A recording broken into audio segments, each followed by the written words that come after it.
ในการพูดกันครั้งนี้ครั้งสุดท้ายนี้ จะพูดถึงการใช้อานาปานสติภาวนาให้เป็นประโยชน์ในชีวิตประจำวัน เพราะว่าถ้าใช้ให้เป็นประโยชน์ในชีวิตประจำวันไม่ได้มันก็ไม่มีประโยชน์อะไรดังนั้นเราจะต้องพูดกันในข้อที่ว่าจะใช้เป็นชีวิตให้เป็นประโยชน์ในชีวิตประจำวันได้อย่างไร In today's talk, we'll consider the topic of using Anapanasati Bhavana, or the mindfulness of breathing development of the mind, using it beneficially and advantageously in daily life, in ordinary life. We should talk about this because if we're unable to use mindfulness of breathing in our daily lives, then it's not of very much value or worth. And so we'll talk about mindfulness of breathing meditation, about using mindfulness of breathing meditation beneficially in our daily lives or successfully in our daily lives.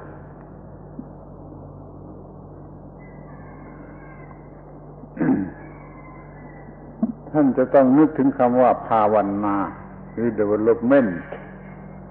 อานาปานสติภาวนา ภาวนาแปลว่าทำให้เจริญให้มากคือให้มีความสามารถในการกระทำทุกอย่างเกี่ยวกับลมหายใจหรือที่ถูกกว่านั้นก็คือว่าทำประโยชน์ทุกอย่างทุกครั้งที่มีการหายใจ We should look at the word bhavana or development. When we say development, we mean that various skills, abilities, and functions are improved upon, made better, and increased. This is what we mean by development. So this is a development of these things each time while breathing in and breathing out. Anapanasati Bhavana is developing everything that has to do with the breathing every time we breathe in and breathe out. ทั้งบัดนี้ท่านก็ได้ทราบกันแล้วว่ามีอยู่4 หมวดละ4 ขั้นเป็น16 ขั้นแบ่งเป็น4 หมวดเราก็จะได้พูดกันทีละหมวดสำหรับใช้ให้เป็นประโยชน์ได้อย่างไรพูดกันทีละหมวดก่อนแล้วจึงค่อยพูดคราวเดียวรวมกันทั้งหมดอีกทีหนึ่ง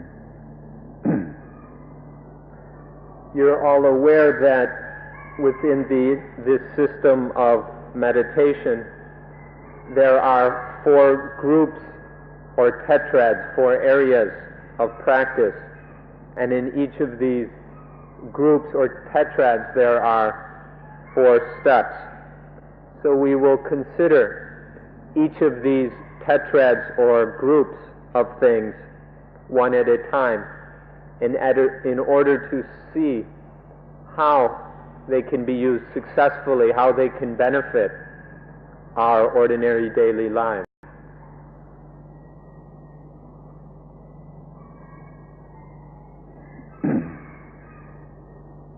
หมวดที่ 1ที่ก็เรียกว่าหมวดกายเกี่ยวกับกาย ก็คือการรู้จักใช้ลมหายใจให้เป็นประโยชน์ ำว่ากายในที่นี้คือลมหายใจเพราะเนื่องอยู่กับกายหรือปรุงแต่งกายเราจะใช้ลมหายใจให้เป็นประโยชน์ได้มากที่สุดอย่างไรนี่เป็นเรื่องของหมวดนี้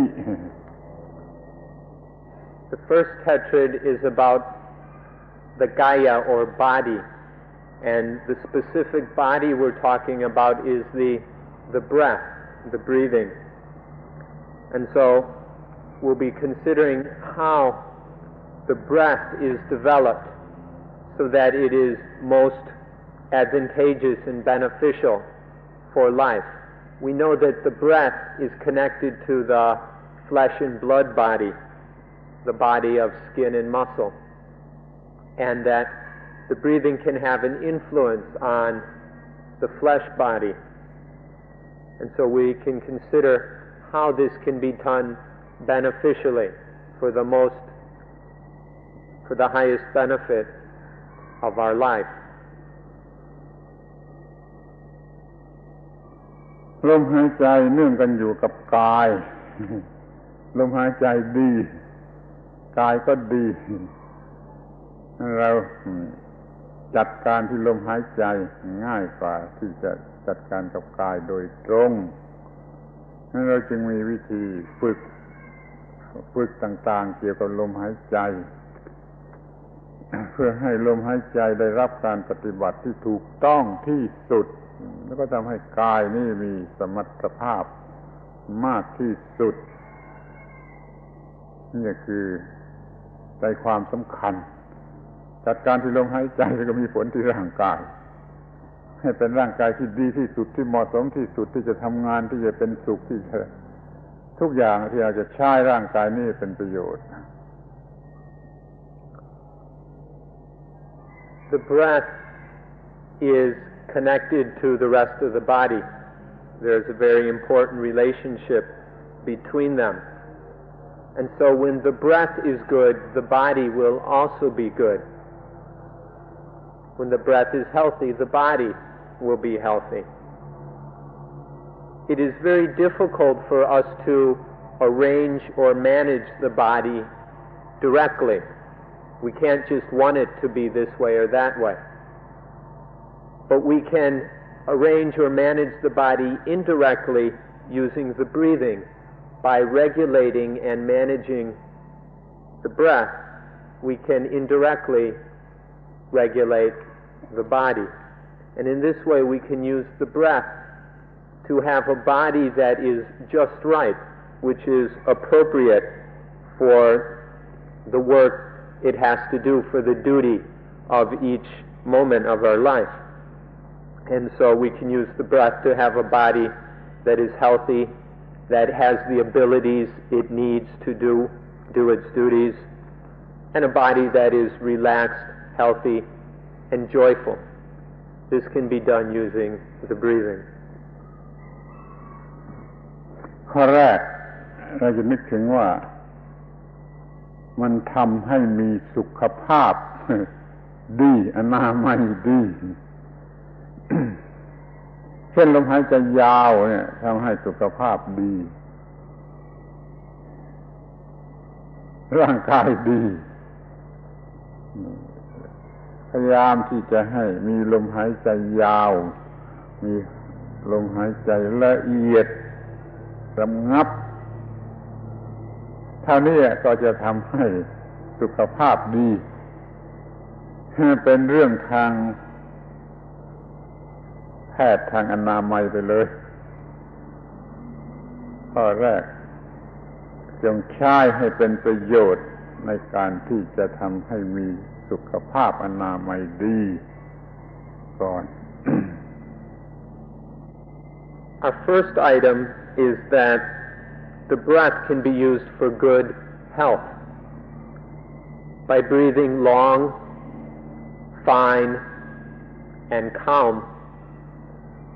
The body will be in a relaxed, healthy, calm state. So we can use the breath to maintain the body's health, to keep the body healthy.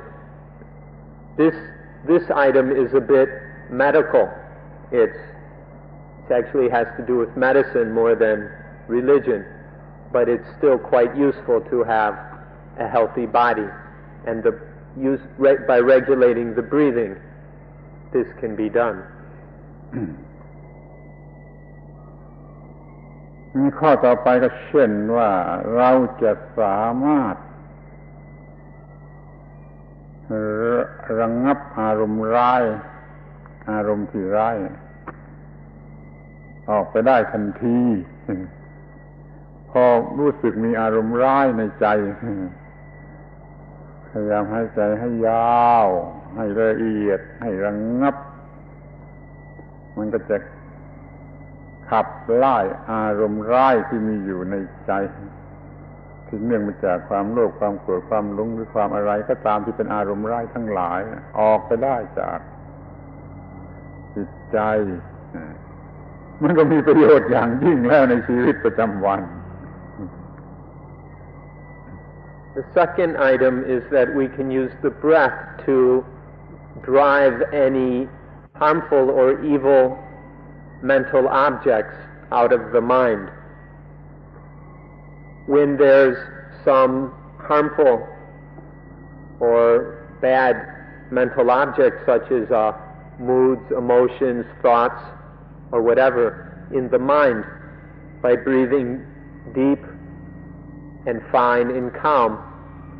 these bad objects, these harmful objects will be chased out of the mind. And so whether these objects are connected with greed, hatred, delusion, fear, or whatever, they can be chased away by using the breathing. This, of course, is of great benefit in our daily lives. ตัวอย่างในทางจิตใจเช่นมีความกลัวอย่างยิ่งขึ้นมาถ้าเราหายใจยาวหายใจละเอียดหายใจสงบระงับก็จะขับไล่ความกลัวนั้นให้หายไปได้โดยไม่ต้องกินยาอะไรก็ได้ในทางกายสมมติว่ามีแผลตัดเลือดออกมากหายใจให้ยาวหายใจให้ละเอียดให้สงบระงับจะช่วยให้เลือดออกน้อยหรือบางทีจะหยุดการออกของเลือดก็ได้ในทางกายในเรื่องธรรมดาสามัญในชีวิตประจำวันเราก็สามารถใช้ประโยชน์ได้ทั้งทางใจและทั้งทางกายอย่างนี้ For example, fear. When fear enters the mind, if one breathes long, finely, and peacefully, then that fear will be driven out of the mind. It's impossible to experience fear when the breathing is long, fine, and calm. And so we can free ourselves of fear in this way. Even in the body, if there's a deep cut and blood is flowing out of the cut, by breathing deep, long, fine, and calm, the blood will flow more slowly. It can be even possible to make the blood stop coming out of the cut by breathing long, fine, and calm. So in this way, the breath can have these useful influences not only on the body, but on the mind as well, in events that occur in our ordinary lives. ทีนี้ที่สำคัญหรือประโยชน์มากที่สุดเมื่อเรามีความสามารถปฏิบัติในหมวดที่หนึ่งคือเกี่ยวกับกายเพียงหมวดเดียวเท่านั้น4 ขั้นนั่นได้แล้วเราจะมีสติสัมปชัญญะมีสมาธิมีปัญญาพอสมควรหรือพอตัวที่จะใช้แก้ปัญหาในชีวิตประจำวันเมื่อใดมีความจำเป็นต้องใช้สติแล้วก็มีสติมากพอที่จะใช้มีสัมปชัญญะมาก เมื่อใดมีการจำเป็นจะใช้สมาธิแล้วก็มีสมาธิใช้อย่างเพียงพอในการปฏิบัติหน้าที่อะไรก็ตามแล้วก็มีปัญญาเรื่อยๆไปเพิ่มขึ้นตามลำดับโดยเฉพาะเรื่องอนิจจังทุกขังอนัตตาเนี่ยจะทำให้ไม่หวั่นไหวไปตามสิ่งที่เข้ามายั่วยวนไอ้พวกดวลลิซึมทั้งหลายไม่สามารถจะดึงเราไปดึงเรามาเพราะว่าเรามีปัญญาเพียงพอเรามีสติเพียงพอมีสัมปชัญญะเพียงพอมีปัญญามีสมาธิเพียงพอมีปัญญาเพียงพอที่เคยพูดกันมาครั้งก่อนๆแล้วว่าไอ้ธรรมะสำคัญ4เกลอเหมือนกับเพื่อน4คนที่เราจะมีครบเลยในการที่ปฏิบัติได้แม้จะเพียงหมวดที่1ที่เกี่ยวกับกาย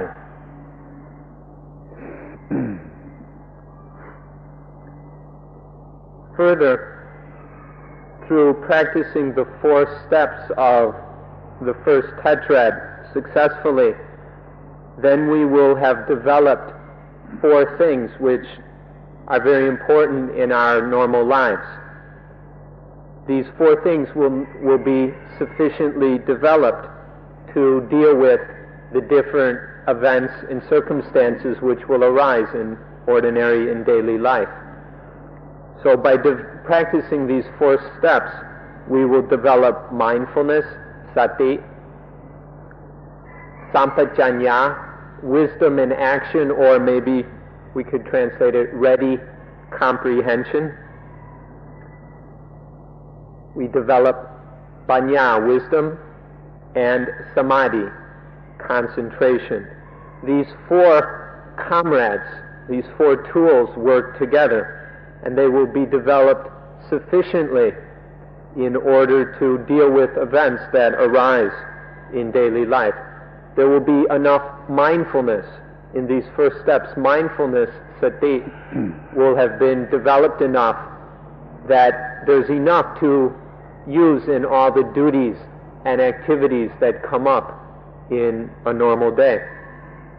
There will be sampajanya, wisdom in action, ready comprehension of the moment, of the situation, to know what needs to be done right here and now. That will be present. There will be samadhi, the mind will be sufficiently concentrated to do whatever work needs to be done. And lastly, the wisdom will be developing. And this we mean understanding or insight into impermanence, unsatisfactoriness in not self will be slowly developing bit by bit or step by step. It won't be complete at this level, but it will be developing to the degree that various dualisms, all the pairs of opposites in the world, won't be able to pull us blindly this way and that way. So there will be enough wisdom that we won't be completely enslaved to dualisms. So these 4 things, mindfulness, ready comprehension, concentration, and wisdom, will be adequately developed in the first 4 steps. ในชีวิตประจำวันของทุกคนทุกชนิดแห่งบุคคลสิ่งที่สำคัญที่สุดที่ต้องมีก็คือสติพูดอย่างนี้อาจจะแปลกสำหรับท่านบางคนแต่ความจริงเนี่ยเป็นอย่างนี้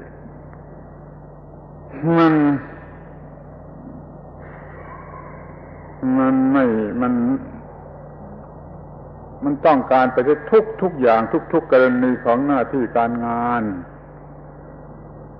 มันเป็นสิ่งที่ควบคุมความถูกต้องสติมันไม่ใช่เพียงแต่ระลึกในความหมายว่าระลึกอย่างเดียวมันควบคุมความถูกต้องควบคุมไม่ให้เกิดความผิดพลาดคำว่าระลึกได้มันคือระลึกได้ในการที่จะควบคุมไม่ให้เกิดการผิดพลาดเดี๋ยวนี้เราทำอะไรผิด ผิดบางอย่างเพราะขาดสิ่งที่เรียกว่าสตินั่นเลยไม่มีความรู้สึกที่ถูกต้องและทันท่วงทีในการที่มีความรู้สึกที่ถูกต้องมาทันท่วงทีอย่างรวดเร็วที่สุดเหมือนสายฟ้าแลบเนี่ยจำเป็นเพราะถ้าช้าไปมันก็แก้ไขไม่ได้แล้วมันต้องมาทันท่วงทีสติปัญญาปัญญาที่มาทันท่วงทีก็เพราะว่ามีสติให้รู้สึกความถูกต้องของเรื่องราวนั่นทันเหตุการณ์ที่เกิดขึ้นเร็วเหมือนกับสายฟ้าแลบสติจำเป็นอย่างนี้ต้องการทุกกรณีอย่างนี้ The thing that is essential, that is most important in all the activities of our daily life is sati, mindfulness. This may sound strange to some of you, especially those who don't quite understand what sati is. But this is the truth, that this is the one thing that is most important in our daily life, is mindfulness. The Thai word for this is reluk, which means to recollect or to reflect. Sati is more than just being aware. Some people think just being aware is to be mindful, but there's much more to it than that. Mindfulness involves to be able to reflect. It's a reflective awareness. It's a recollective awareness. This is very important because it's sati that oversees our life. It oversees every movement, everything we do. It's sati that supervises and makes sure that things are correct and right.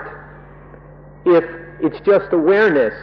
without the proper recollecting or reflecting, then sati isn't able to supervise things correctly. So it's more than just being aware. Sati is aware and it recollects, it retrieves the necessary wisdom, the knowledge that is needed in the situation. This is very important. It's sati that oversees things and brings in the knowledge and wisdom, both worldly knowledge and insight knowledge, to manage, to supervise what is taking place. The last quality that is very important is sati must also be fast. It must be quick, nimble, and agile. If sati is slow, then it's almost no good because it brings the knowledge too late. It's not on time. Sati must be right on time. It must be right there as things unfold. If it's a moment too late, then we make a mistake. And then there's nothing we can do except experience the dukkha of that mistake. But when sati is quick, like a lightning bolt, it retrieves wisdom and brings it immediately to the event as it's happening. So this reflective awareness, this lightning fast reflective awareness is what is meant by sati. And this is absolutely necessary in all the occasions, events, activities, and duties of daily life.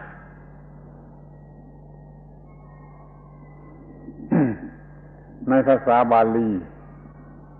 คำว่าสติมีความหมายถึงความเร็วแห่งลูกศรเป็นคำพูดคำเดียวกันรูทของคำเป็นคำเดียวกันสติกับศรสระคำว่าสติหมายถึงความเร็วแห่งลูกศรในครั้งโบราณพุทธกาลเขาไม่ได้มีอาวุธ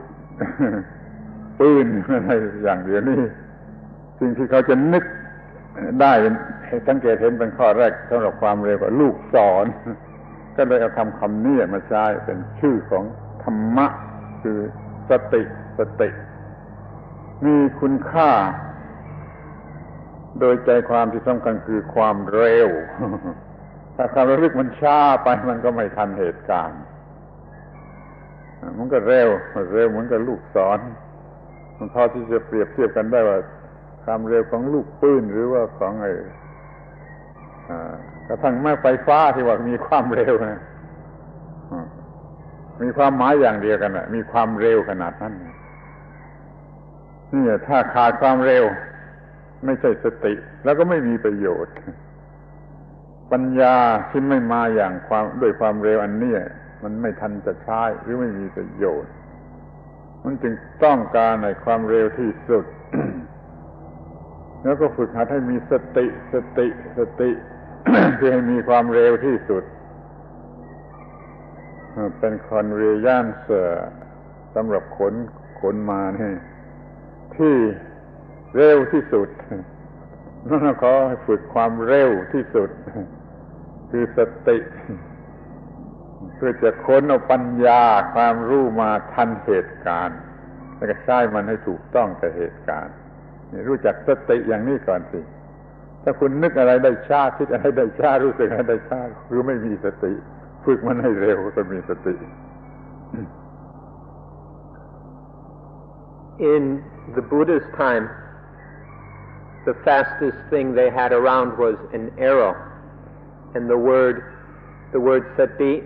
has the same root as the word for arrow, or sada is the Pali word for arrow.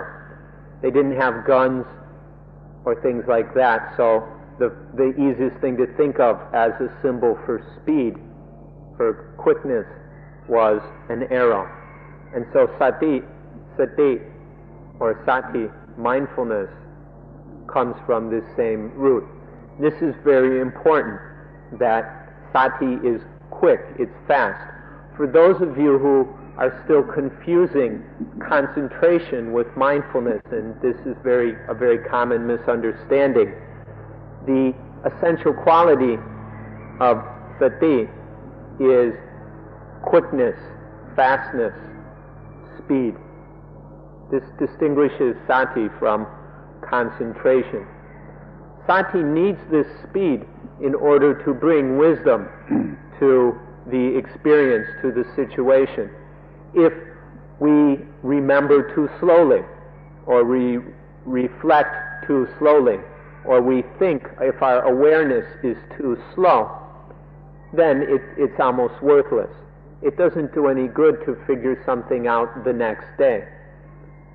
It takes mindfulness that is very fast to bring the necessary wisdom right here and now, where it's needed.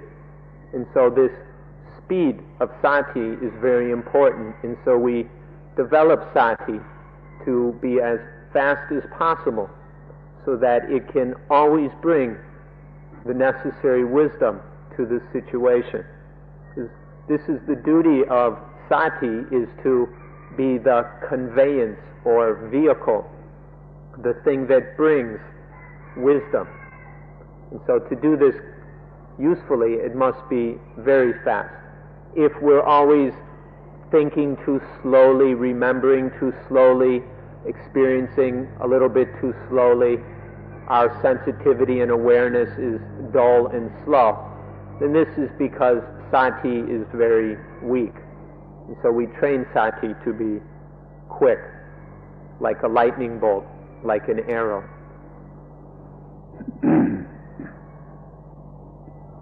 ไอ้ proverb ที่ว่า be wise in time นั่นแหละต้องการสติอย่างยิ่งถ้าไม่มีสติแล้วจะไม่be wise in time ได้สติทำให้เราฉลาดทันเวลากล่าวได้ว่าไม่จะมีปัญญามีความรู้มีความอะไรเท่าไรมากมายเท่าไรถ้าขาดสติความรู้ก็ไม่มาทำประโยชน์ได้ถ้า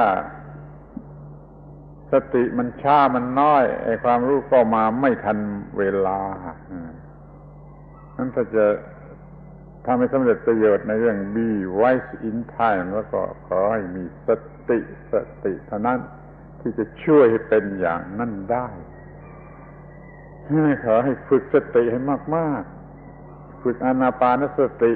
นั่นคือฝึกสติ แล้วก็จะมีสติในส่วนที่เป็นสติมากพอแล้วยังมีส่วนอย่างอื่นๆอีกแต่ว่าส่วนสติเนี่ยสำคัญที่สุดจำเป็นที่สุดต้องมาก่อนที่สุดต้องมีไว้ให้พอมิฉะนั้นไอ้ความรู้หรือสติปัญญาจะเป็นหมันใช้เป็นประโยชน์ไม่ได้ถ้าขาดสติคือผู้ที่จะนำมาใช้ทันเวลา So we hope you're beginning to see how important sati is and that you'll be very interested in developing it. The English proverb, "Be wise in time,"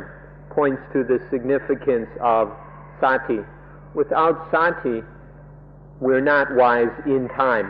The wisdom is slow or too late, and then it doesn't do any good.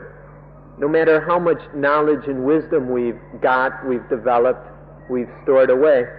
it's of no use if sati isn't quick enough to bring that wisdom and knowledge to where it's needed. So sati is the first thing, the most important thing that needs to be developed. To be wise in time depends on mindfulness that is very fast, that is right there where it needs to be, bringing knowledge right where the knowledge needs to be. And so other things will be developed as well. But in mindfulness of breathing, sati is the first thing that is being developed, and it's the most important thing. Without sati being developed, the other things won't develop. So sati has to be the first thing, and then other things will develop as well. But sati is the most important. It's the first one, and it's absolutely necessary. So please be very interested and attentive to the importance of developing sati. ยกตัวอย่าง เราเข้าไปในป่าก็เผชิญหน้ากันเข้ากับเสือ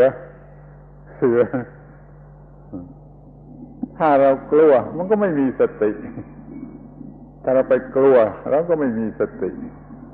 แล้วก็ไม่รู้ว่าจะทำอย่างไรถ้าเรามีสติเราไม่กลัวเราก็รู้ว่าจะต้องทำอย่างไรเราจะสู้กับเสืออย่างไร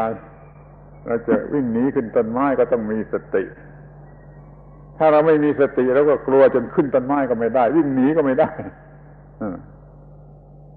จะขจัดปัญหาได้แม้เราเผชิญหน้ากับศัตรูที่เขาถือปืนจ่อยิงมาที่เราต้องมีสติถ้าเราไม่มีสติเราก็ทำผิดหมดถ้าเรามีสติก็จะทำได้ดีที่สุดที่ว่าควรจะทำอย่างไรนี่ตัวอย่างธรรมดาสามัญที่สุดว่าจะต้องมีสติโดยเฉพาะอย่างยิ่งเมื่อเผชิญหน้ากับอันตราย For example, if we're in the forest and we meet up with a tiger, if we're afraid, that means there's no sati, there's no mindfulness. Because when we're afraid, we don't know what to do. We don't know whether to run or whether to throw something at the tiger or what. But if there's mindfulness instead of fear, then we know how to respond to the situation. We know what to do about the tiger, whether we should run or whether we should climb a tree or whatever. Even to just run over and climb up a tree takes mindfulness. Without mindfulness, we probably couldn't even do that much correctly. So even in a situation like this, mindfulness is necessary. Otherwise, we just stand there afraid. Or if we're walking in the city at night and somebody pulls a gun on us and sticks a gun in our face, if there's mindfulness, we'll be able to do the most appropriate thing in that situation. We'll know what to do. But without mindfulness, we'll just make mistakes. Whatever we do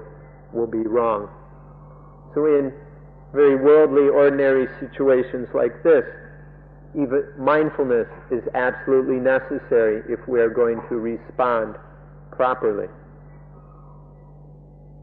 So please be very diligent about developing sati, using mindfulness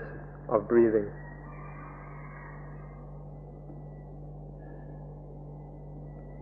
เราพิจารณาดูกันถึงลูกศรอีกทีลูกศร ลูกศรนั่นก็คือแหลมและคมแต่ถ้ามันไม่มีความเร็วมันก็ไม่มีประโยชน์ไม่จะแหลมจะคมอย่างไรถ้าไม่มีความเร็วที่เพียงพอมันก็แทงไม่ได้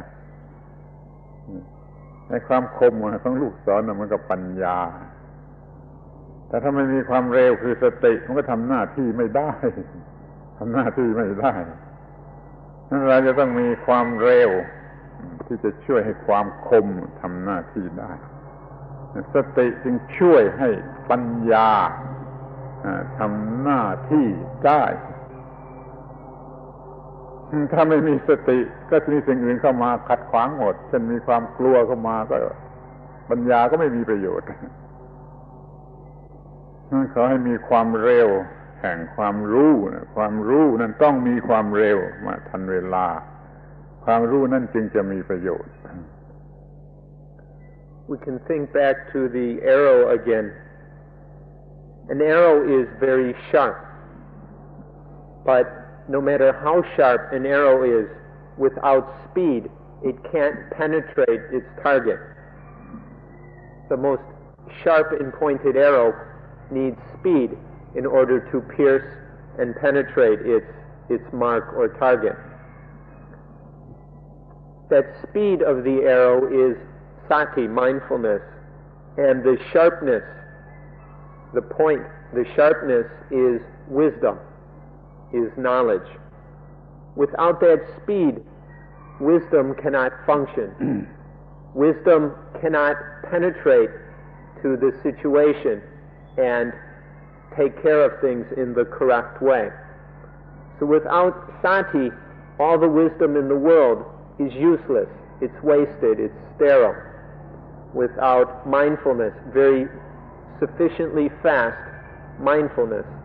to bring the wisdom where it's needed, like an arrow. An arrow needs both speed and sharpness. Without the speed, the sharpness is wasted. The arrow doesn't do anything. So this shows how all the learning, all the knowledge is of no value without mindfulness. ไม่ต้องพูดถึงในป่าที่ออฟฟิศที่ทำงานที่ในบ้านในเมืองถ้าเราไม่มีสติเราไม่สามารถจะปฏิบัติงานได้พอมีงานเข้ามาหน้าที่ยื่นเข้ามาแล้วก็มีแต่ความกลัวมีแต่ความระแวงมีแต่ความฟุ้งซ่านมีแต่ความลังเลมีแต่ความสงสัย ถ้าเรามีสติ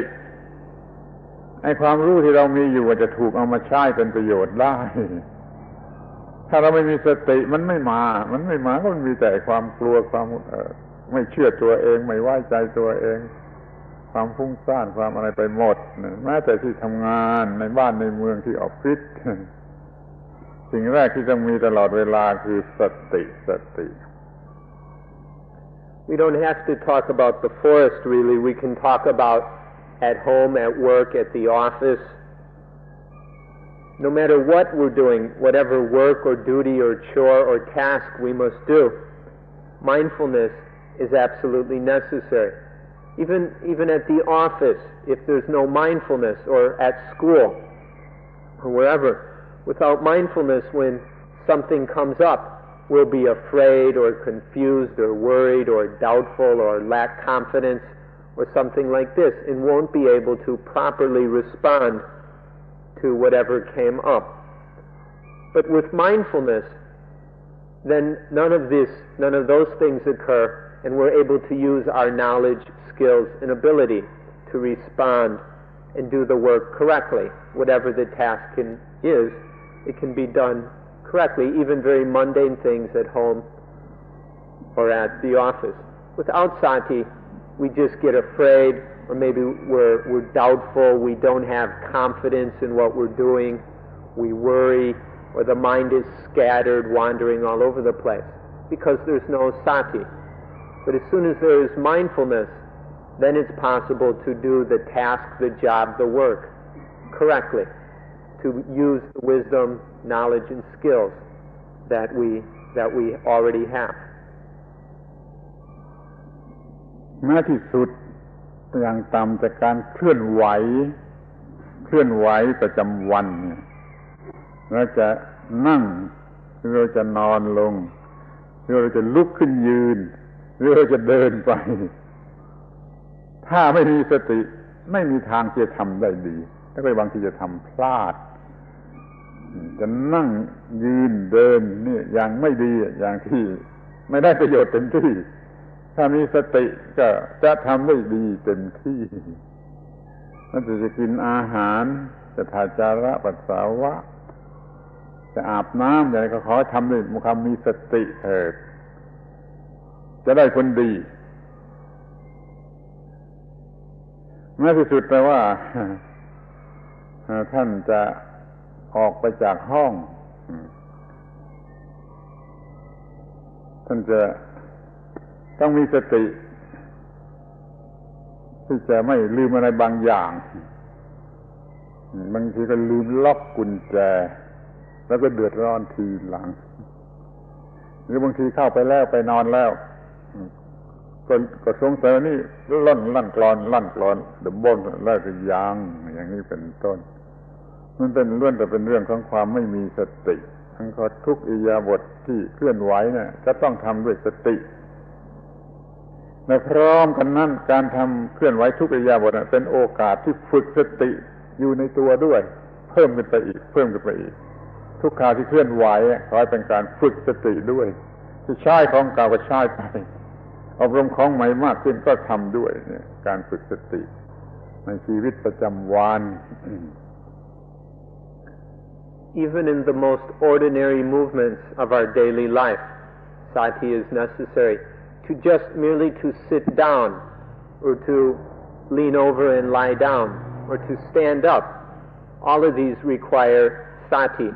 Without sati, we don't do these things very well, and we can even do them in a wrong,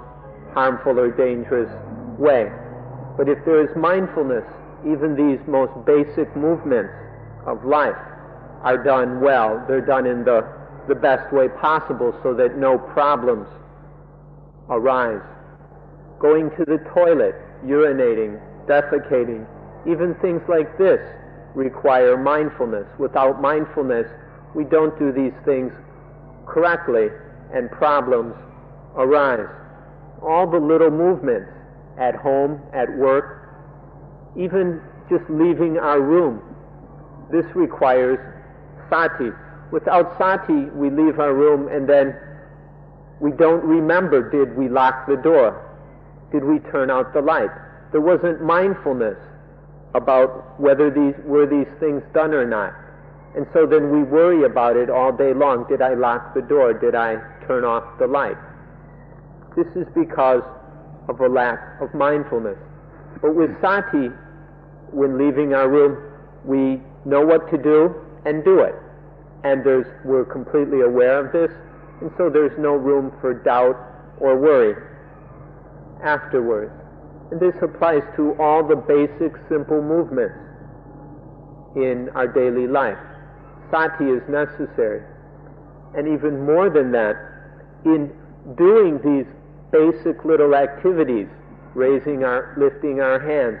closing the door, walking, standing, all these require sati, and in doing them with sati, we are training, we're practicing, we're further developing sati. So not only do we need sati, but we use these little movements throughout the day, all the activities of the day, in order to train and further develop sati. We use the sati we've trained, and then we further develop it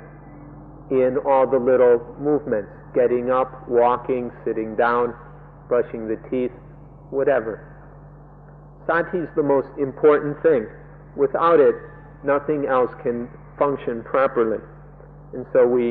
we use and train sati in all the movements of our daily ordinary life. ผู้ที่ทำงานซึ่งต้องใช้ความเร็วเช่นนักกีฬาเป็นต้นจะเป็นฟุตบอลหรือนักมวยหรืออะไรก็ตามซึ่งต้องใช้ความเร็วแล้วเขายิ่งจะต้องมีสติให้เท่ากับที่เขาจำเป็นจะต้องใช้ความเร็วมิฉะนั้นเขาจะทำหน้าที่ของเขาให้ดีไม่ได้เนี่ยยิ่งต้องการใช้ความเร็วเท่าไรยิ่งต้องมีสติมากเท่านั้นเพราะฉะนั้นขอให้มองให้ดีให้เห็นชัดโดยสรุปความได้ว่าทุกการงานต้องมีสติต้องใช้สติทุกระยะทุกขั้นตอนทุกคนทุกแห่งเลยใช้คำว่าทุกกรณีต้องใช้สติ For those whose work or duties require a lot of speed, then sati is even more important. For example, many athletes, football players, boxers, require a lot of speed in their work, and so they need sati even more in order to be able to perform their jobs, their skills as is necessary. Sati must be highly developed, and so they must be very careful to train sati sufficiently. So in all the work of our life, whether we're an athlete or not, whatever things we're doing, we need sati and we need to keep training it so it is as quick as possible in order to do its job as well as possible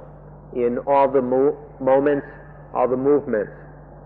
all the occasions of our normal life.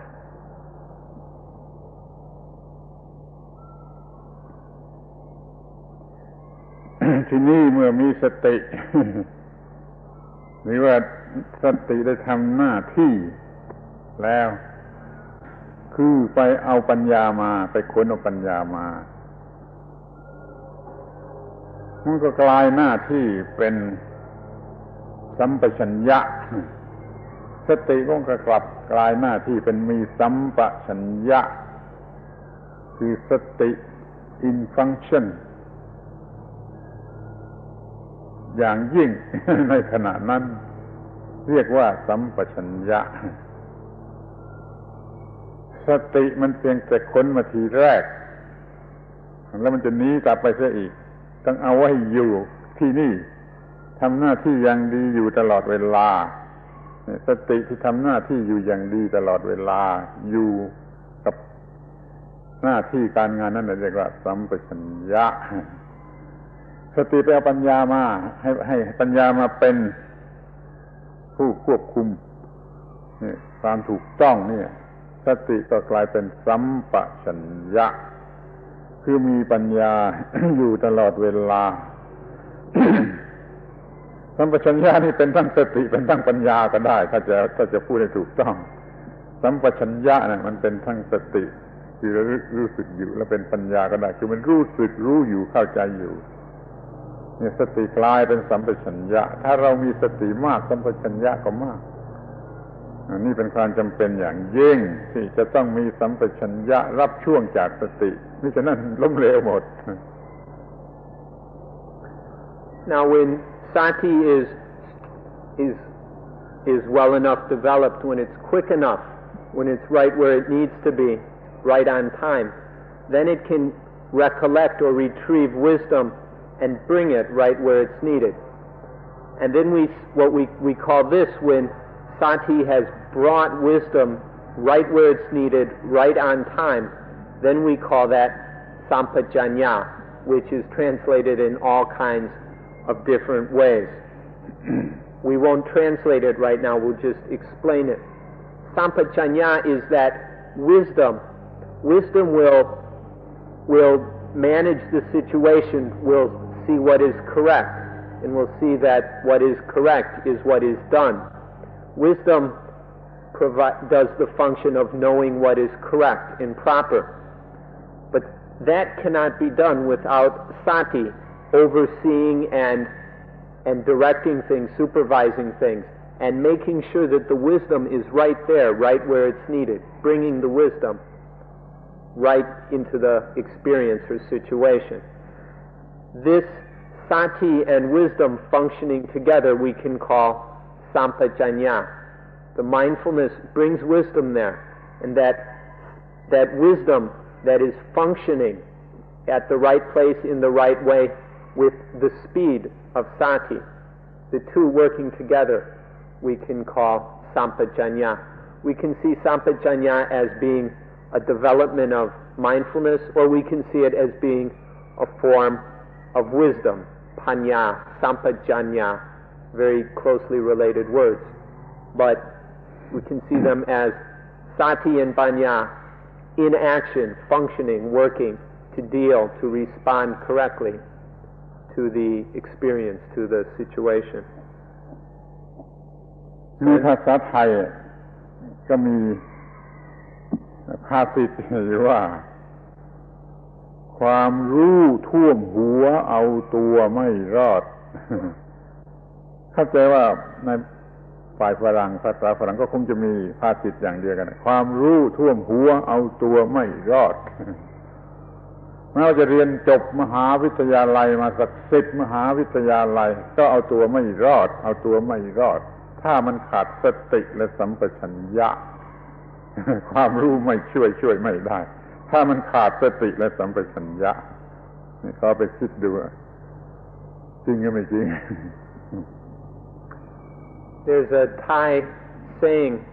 that literally is translated, with knowledge flooding over one's head, one still can't save oneself. Even with knowledge overflowing, flooding over one's head, one can't save oneself. There might be something in English that's the equivalent, but the translator can't think of it right at this moment. But the meaning is clear. Even if you graduate from university, even 10 universities, with all the knowledge in the world, without sati, it's all a waste, it's worthless, it can't do any good. In order to survive, it's necessary to have sati to apply, to bring that knowledge where it's needed. So all the knowledge in the world is useless without sati. เดี๋ยวนี้เรามีสติมีปัญญามีสัมปชัญญะครบแล้วปัญหายังเหลืออยู่อันนึงก็คือว่ามีกำลังมากพอหรือไม่ ถ้ากำลังไม่มากพอปัญญาก็อ่อนกำลังเราจึงต้องมีสิ่งที่สี่คือสมาธิ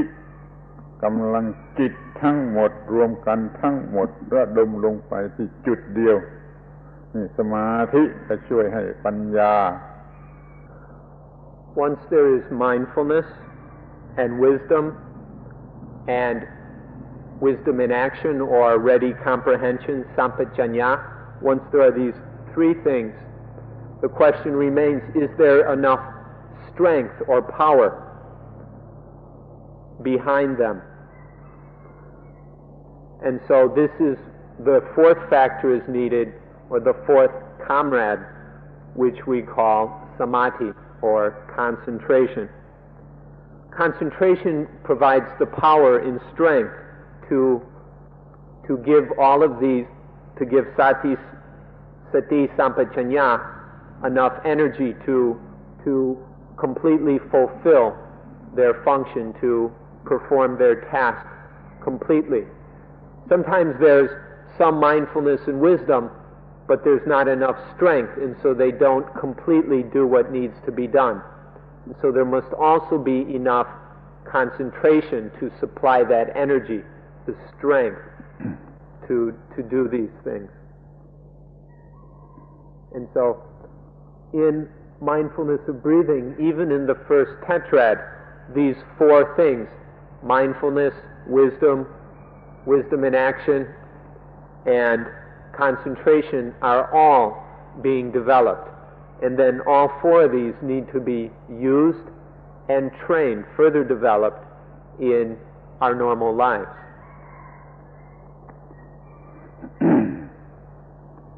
สรุปความว่าอานาปานสติหมวดที่หนึ่งเกี่ยวกับกายหรือลมหายใจทำให้เราสามารถมีอนามัยสุขภาพดีสามารถระงับอารมณ์ร้ายในจิตใจออกไปได้ทันทีและช่วยเรามีสติสัมปชัญญะปัญญาและสมาธิเต็มที่ท่านี้ก็เหลือเกินแล้วมีประโยชน์เหลือเกินแล้วสำหรับหมวดที่หนึ่งรู้กันว่าอย่างนี้ So to summarize, Anapanasati, even just the practice of the first tetrad, allows us to have a good, healthy body, allows us to drive away harmful, evil mental objects, mental states, emotions, and so forth. And it allows us to have it develops these four comrades: mindfulness, wisdom in action, and concentration to a pretty good degree, so they can be used to deal with the situations that come up in ordinary daily life. Just through the practice of the first tetrad, these benefits are developed, and if you consider them and reflect on them, you'll see that this is really quite a lot. To develop even just this much is something very valuable and important for our lives. ทีนี้เราก็มาถึงอานาปานสติหมวดที่สอง เกี่ยวกับเวทนา เวทนานี่ก็คงจะแปลเป็นภาษาอังกฤษยากเหมือนกันเลยให้เต็มตามความหมายแต่ก็รู้เถอะว่าที่พูดกันอยู่นั้นก็ใช้ได้ ขอให้รู้ความหมายของคำว่าเวทนาให้เต็มที่เวทนาคือสิ่งที่มีชีวิตมนุษย์หรือคนสัตว์ก็ตามสิ่งที่มีชีวิตเนี่ยเป็นธาตุของเวทนาตกอยู่ใต้อำนาจของเวทนาตลอดเวลาเราเหน็ดเหนื่อยลำบากในการศึกษาเล่าเรียนทำการงานอะไรก็ตามก็เพื่อประโยชน์กับเวทนาที่เราต้องการเราเป็นธาตุของเวทนาอย่างไรมันจูงเราให้ไปทำไปหาไปแสวงหาให้ได้เวทนาอย่างนั้นท่านได้มาแล้วก็หลงจนทำผิดต่อไปอีกได้เอาเวทนามาสำหรับหลงนี่เวทนาไม่ใช่เรื่องเล็กน้อยเพียงแต่ว่ารู้สึกที่ร่างกายจิตใจแล้วก็หายไปไม่ใช่มันมีความหมายมากไปจนถึงว่ามันครอบงำจิตใจของสิ่งที่มีจิตใจหรือมีความรู้สึกเราต้องรู้จักเวทนาให้ดีที่สุดจนควบคุมเวทนาได้ Now we come to the second tetrad, which is about the Vedana. This word Vedana, the Pali word, is difficult to translate into English correctly, but the standard translation of Vedana as feeling or feelings is good enough. But be careful, by feelings we don't mean emotions. We're not talking about those kind of feelings. But the way to really know the Vedana is not to just translate it, but to understand that the Vedana are the things that all living, all feeling organisms, including, of course, human beings, are enslaved to. These Vedana are things, these feelings, are things that lead us around by our noses. They're always pulling us around this way and that way. We are enslaved to them. And once they lead us around somewhere, then we start indulging in these Vedana, and then they are able to lead us astray. We get lost in the Vedana. This is not only true of human beings, but it's true of any living thing that has feelings, that can feel. And so there's much more to Vedana than just feeling. Many of us think, oh, we're just feelings come and feelings go. But there's a lot more to it than that. We become enslaved to these feelings. They lead us around, and then we become lost in the feelings. So they're a lot more powerful and dangerous than most people realize.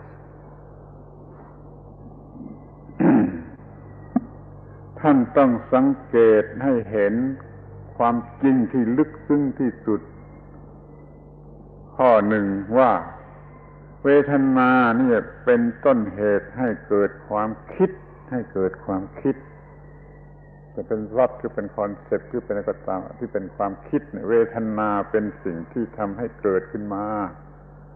มันรู้สึกเวทนาอย่างไรแล้วมันก็เกิดความคิดไปตามเวทนานั้นแล้วมันจึงมีคิดดีคิดไม่ดีคิดชั่วร้ายหรือคิดมากเกินไปคิดน้อยเกินไปอะไรก็แล้วแต่เวทนาเรามีปัญหากันทุกคนที่ควบคุมความคิดไม่ได้ไม่อยากจะคิดมันก็ยังคิดหรืออยากจะคิดดีๆมันก็คิดไปในทางร้ายเราควบคุมความคิดไม่ได้เพราะว่าเราไม่ได้ควบคุมที่เวทนาที่เป็นต้นเหตุของความคิด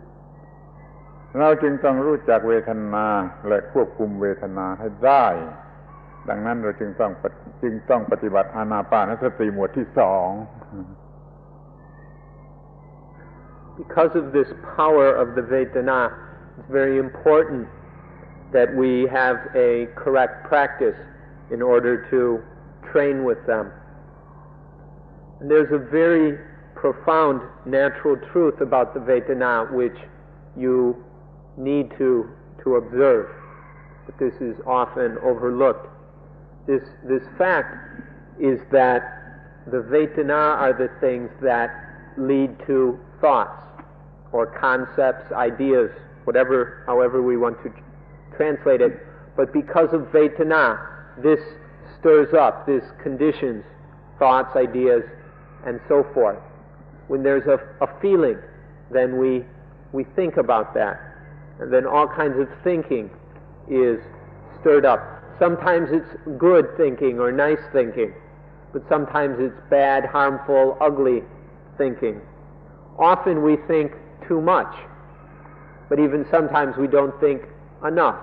And this is all because of the Vedana. Some people go crazy because they think too much, and even many of us would like to think less. Sometimes we don't want to think, but the thinking goes on and on because we're unable to control the thinking. Sometimes we'd like to think nice thoughts, but instead we think ugly, evil, nasty thoughts because we're unable to control the thoughts. And the reason we can't control or regulate the thinking is because we're unable to control or regulate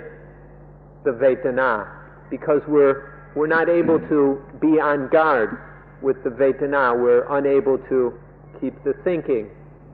under control in ways we need it. So this is why we need to have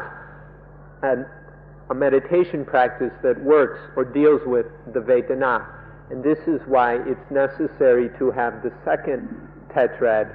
of Anapanasati that deals with these feelings. ทีนี้ถ้าจะควบคุมเวทนาให้ดีที่สุด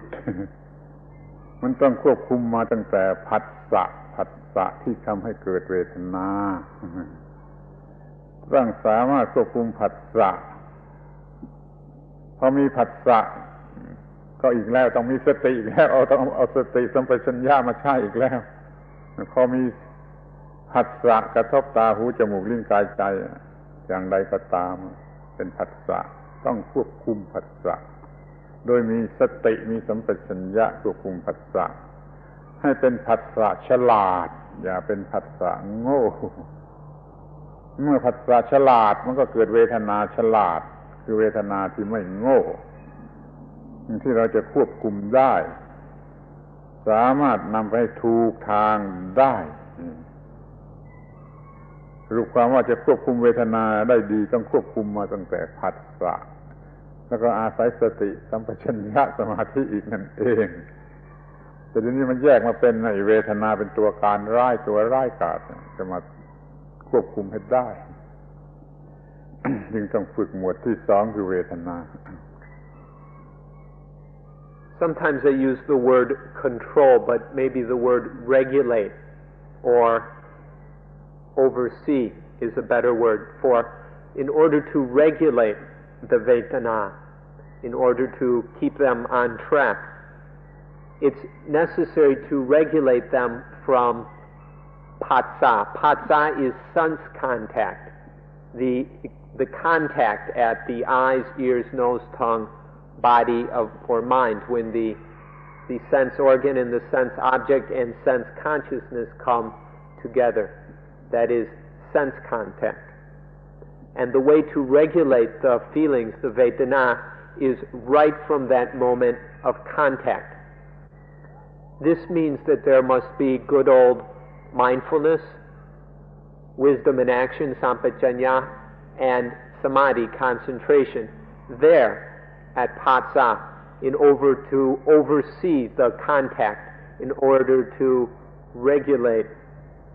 the Vedana. If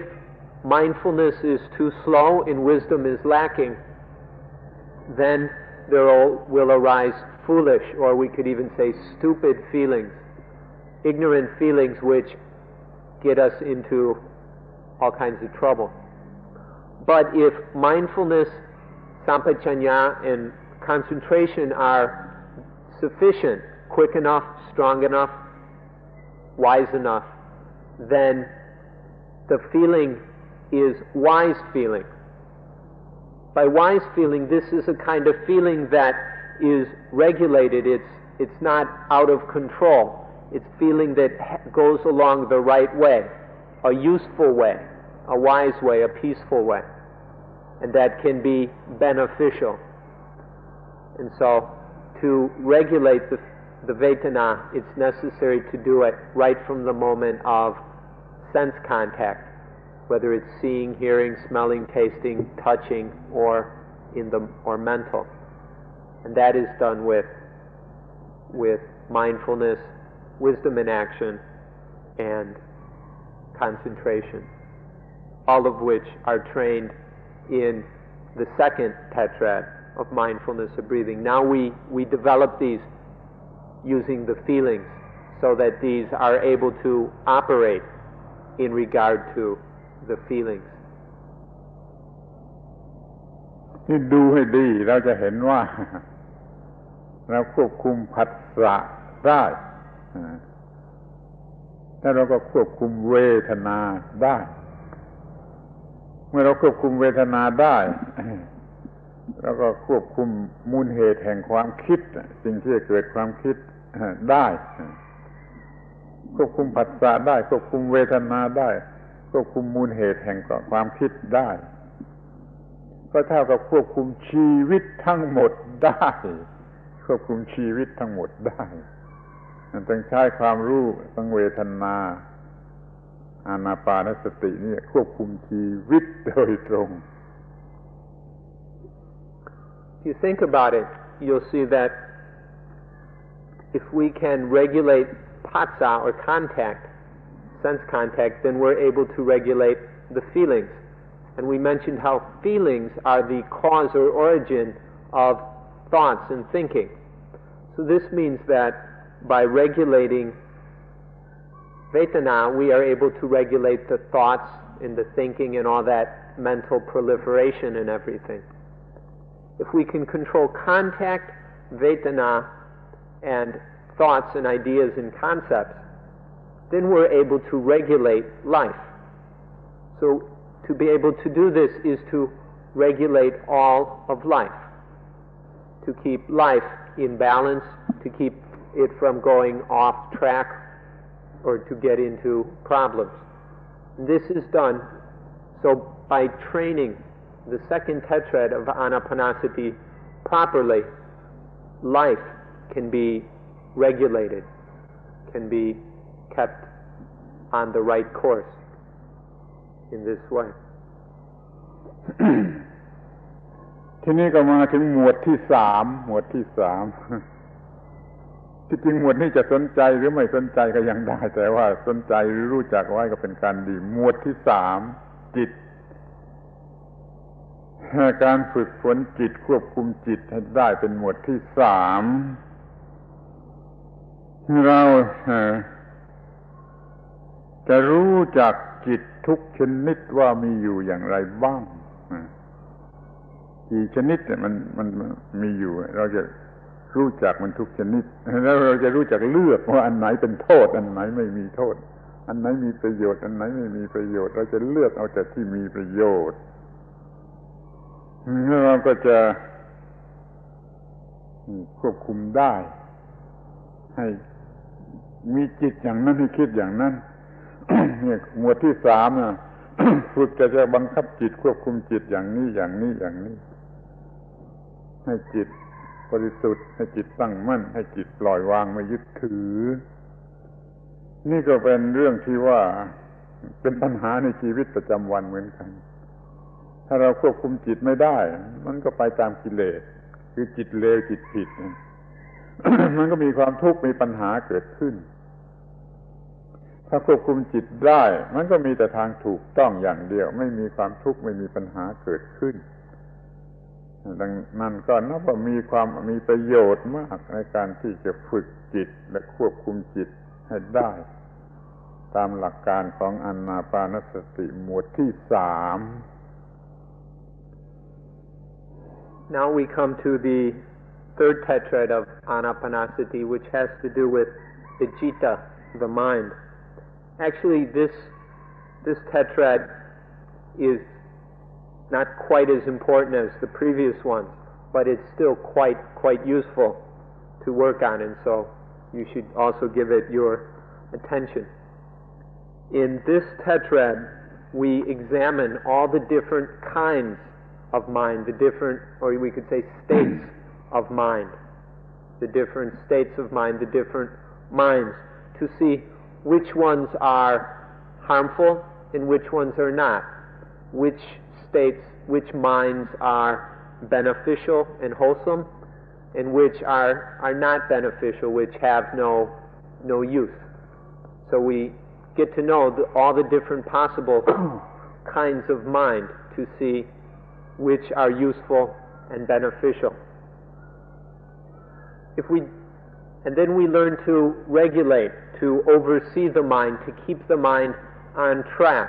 because if we don't, the mind can drift off or get lost in defilements. It can drop into lower or uglier states. But by knowing the different states of mind and being able to regulate it, then the mind will remain in the useful and beneficial states. And so we train the mind to be able to be pure. We learn to make the mind pure. And we learn how to concentrate the mind, to make it firm and stable. And then we learn to have the mind let go, so the mind can release things that it has previously clung to. And so when the mind is trained in being pure, concentrated, and free or liberated, when it can let go and is letting go and released from things, then that mind is the very best and most useful kind of mind, and it doesn't fall into harmful states of mind or evil states of mind. ถ้าปฏิบัติอานาปานสติหมวดที่สามสำเร็จ คือหมวดจิตสำเร็จเราจะได้รับรางวัลคือมีจิต สูงสุดจนไม่รู้จะเรียกว่าอะไรดีมีจิตที่ดีที่สุด excellent แล้วก็จะใช้จิตชนิดนี้จะเรียกว่าจิตอิสระก็ได้ดำเนินชีวิต เป็นประจำวันทุกวันเรามีจิตอิสระในการทำหน้าที่ประจำวันจิตอิสระคือว่าบันเทิงจิตนี่บันเทิงแต่ไม่มีกิเลสนะไม่ใช่บันเทิงเพราะกิเลสบันเทิงด้วยธรรมะบันเทิงพอใจรื่นเริงแล้วก็จิตนี้ก็บริสุทธิ์ไม่มีกิเลสและจิตนี้ก็ตั้งมั่นมีกำลังมากและจิตนี้ก็ไม่เกาะจับจิตยึดอะไรแล้วก็ไม่ให้อะไรมาเกาะจับหรือยึดจิตก็ไม่จับอะไรก็ไม่ปล่อยอะไรมาจับจิตเนี่ยจิตอิสระคุณจะทำงานได้ดีจะเป็นกรรมกรก็เป็นกรรมกรที่ดีจะเป็นเสมียนก็เป็นเสมียนที่ดีจะเป็นนักกีฬาก็เป็นนักกีฬาที่ดีถ้าเขามีจิตอิสระเขาจะทำหน้าที่ของเขาได้ดีดังนั้นเราจะต้องฝึกอานาปานสติข้อนี้เพื่อประโยชน์อันนี้ If one successfully practices this third tetrad, then one will get a prize. And the prize from this tetrad is having the best possible kind of mind, having the highest mind or the most excellent mind. By this we mean through this tetrad the mind is trained to be one, it's happy, it's a joyful mind. It's always in a state of joy. But we're not talking about a lowly, defiled or impure kind of joy. It's a very pure kind of joy,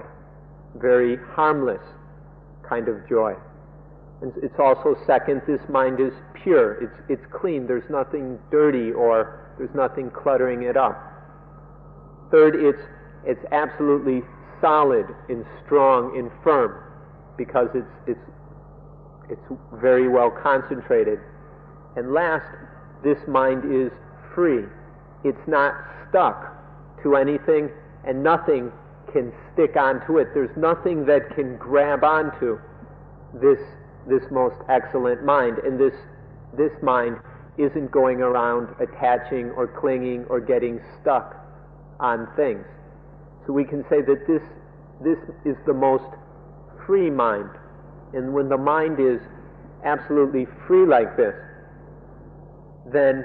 it can go about its activities in daily life. Even the most mundane activities can be done most well when the mind is free like this. There's nothing about those activities can cause a problem, and the work or the chores are done very well. And so this is the reward of the third tetrad, a mind that is free, and then that free mind can be used in doing all the things we need to do in our normal life.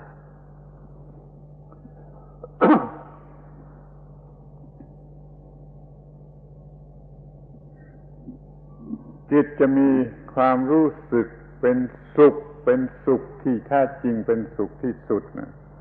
ก็เมื่อมันเป็นจิตที่เป็นอิสระอย่างที่กล่าวแล้วไม่มีอะไรมา attach จิตและจิตก็ไม่ไป attach อะไรจิตไม่ attach อะไรและจิตก็ไม่มีอะไรมา attach จิตเรียกว่ามันเป็นอิสระคอยสังเกตดูเถอะโดยตนเองเถอะเวลานั้นน่ะเป็นสุขที่สุดสุขที่ถูกต้องที่สุดแต่เราก็ไม่รู้จักเราไปรู้จักไม่ได้มีสิ่งย้าวยวนกามารมณ์บ้างอะไรบ้างแล้วก็ไปหลงกันว่าเป็นสุขที่สุดเป็นความสุขที่สุดของมนุษย์ที่หลงกันเป็นอันมากหลงอยู่ในโลกนี้ไม่รู้จักจิตที่เป็นอิสระก็เท่ากับว่าเขาหลงผิดเอาความสุขที่หลอกลวงหรือไม่ใช่ความสุขมาเป็นความสุขแล้วจิตก็เป็นอย่างนั้นจิตก็เป็นอย่างนั้นเพราะว่าจิตมันโง่ถ้าจิตมันฉลาดแล้วมันก็ไม่เอานี่เราฝึกจิตให้รู้แล้วทำให้จิตให้ปล่อยวางได้เป็นจิตอิสระนี่ประโยชน์ของการฝึกอานาปานสติ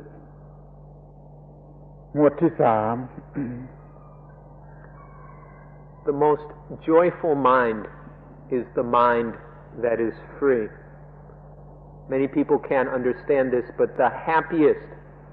most joyful mind is when the mind is free, when the mind isn't attached to anything, and when nothing is attached to the mind. When the mind is free and liberated like this, then it is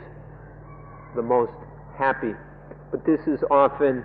misunderstood and not seen. And so we often think that the best happiness, the highest happiness, is the kind of being enticed by being lured and tricked by various interesting or enticing things, such as sex, for example. Many people take that kind of happiness to be the highest happiness. But if you examine and look at this for yourself, and this is something that can be experienced in daily life, that the happiest, most joyful mind is when the mind is absolutely free, when it's not clinging to anything and when nothing is clinging to it. This kind of happiness, this mind that is free, is the reward, the prize that comes from practicing the third tetrad of mindfulness, of breathing. นี่ประโยชน์อีกอย่างหนึ่งซึ่งสูงสุดไปอีกทางหนึ่งก็คือว่าถ้าเราศึกษารู้จักจิตอย่างนี้ ควบคุมจิตได้ตามที่ต้องการอย่างนี้ เราก็จะรู้ความรู้ที่จริงสูงสุดข้อหนึ่งว่าโอ้จิตเท่านั้นพอแล้วมันทำได้ทุกอย่างจิตเท่านั้นจะเป็นทุกข์หรือไม่เป็นทุกข์จะหลุดพ้นหรือไม่หลุดพ้นมันจิตเท่านั้นไม่ต้องมีสิ่งที่เขาหลงกันว่ามีคืออัตตาที่เป็นเรื่องอะไรก็ไม่รู้เรียกว่าโซลpersonal identity อะไรที่มันเป็นที่ไม่ใช่จิตน่ะยึดถือกันมากมีต้นตอมาจากอินเดียแล้วก็จะระบาดไปทั่วโลก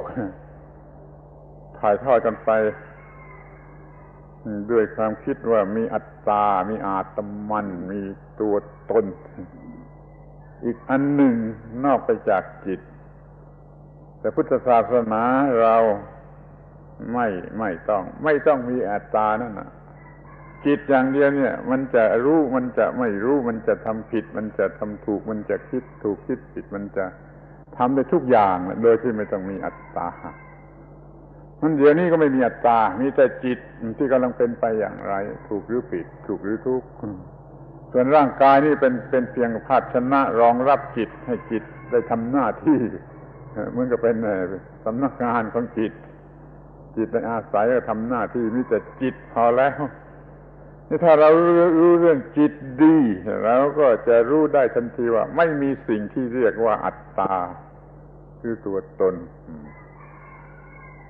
อย่างนี้ได้รับผลถึงที่สุดเลยจิตก็เป็นอิสระถึงความสุขอันแท้จริงและสูงสุด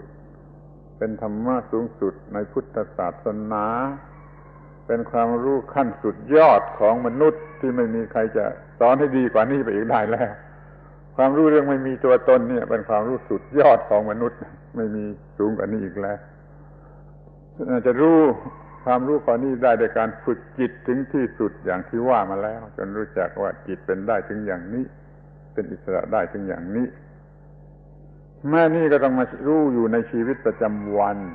เพื่อว่าอย่าให้จิตเป็นอัตตาเป็นอะไรขึ้นมาให้จิตเป็นจิตให้จิตเป็นสิ่งที่กระทำหรือได้รับผลของการกระทำเป็นทุกอย่างก็พอแล้วมีแต่จิตกับกายก็พอแล้วไม่ต้องมีสิ่งที่สามคืออาตมันนี่เป็นความรู้อันเลิศ There's one more even higher benefit of this mind that is very free. When the mind is free like this, then it will become obvious that everything happens through the mind. Pain and joy, sorrow and happiness, whatever happens through the mind. And we'll see that there is no such thing as a soul or self or personal identity that is outside the mind. Sometime in India, they developed the idea, the theory, that there was an Atman, a self, a soul, a life monad, a personal identity, whatever we want to call it, that was separate from the mind, separate from the body as well. And then this idea spread throughout the world, including to the Middle East and to Europe. But if we see with this free mind, if we see absolutely clearly what the nature of the mind is, we'll see that there is nothing outside the mind. There is no such thing as a self or whatever outside the mind. And then if we look even further and see the mind on the deepest, most profound level, then we see that even the mind itself is not a soul, an Atman, or whatever. That there's just the mind and the body. The body is just a container, a vessel that supports or holds the mind. But everything happens through the mind. And when the mind is highly developed, as we've described, then this most profound truth is realized. That there's no self or soul outside the mind, and that the mind itself is not a self or soul. And in the mind, there is no self, no soul, no Atman, or anything like this. This knowledge is the highest knowledge of Buddhism. This is the pinnacle of Buddhism, to see that there is no self, soul, Atman, or wherever, whatever, anywhere, whether inside or outside the mind. And this is the highest wisdom of Buddhism. And once this knowledge was discovered, there has not been anything higher or more advanced than discovered soon. So this is the highest knowledge of the human species. This is the deepest wisdom of our race, of our species, that the wisdom, the knowledge of not self, that there's just body and mind, and besides the body and mind there is no third thing. There is no self, soul, or whatever you want to call it. There's merely the body and mind functioning according to the law of nature. This is the highest knowledge of the human species. ทีนี้เราก็มาถึงหมวดที่สี่แห่งอานาปานสติ ท่านทั้งหลายก็คงได้ยินได้ฟังมาแล้วว่าข้อแรกของหมวดสี่ก็คืออนิจจังอนิจจัง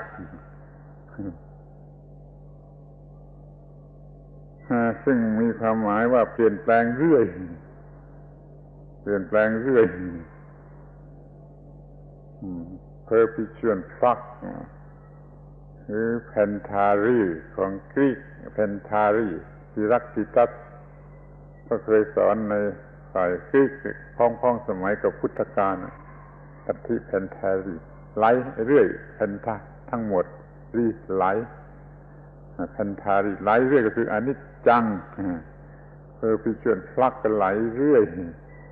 ไม่จะใช้คำว่าไม่แน่ไม่เที่ยงก็ได้แต่ว่ากิริยาอาการของมันก็คือไหลเรื่อยไหลเรื่อยเปลี่ยนเรื่อย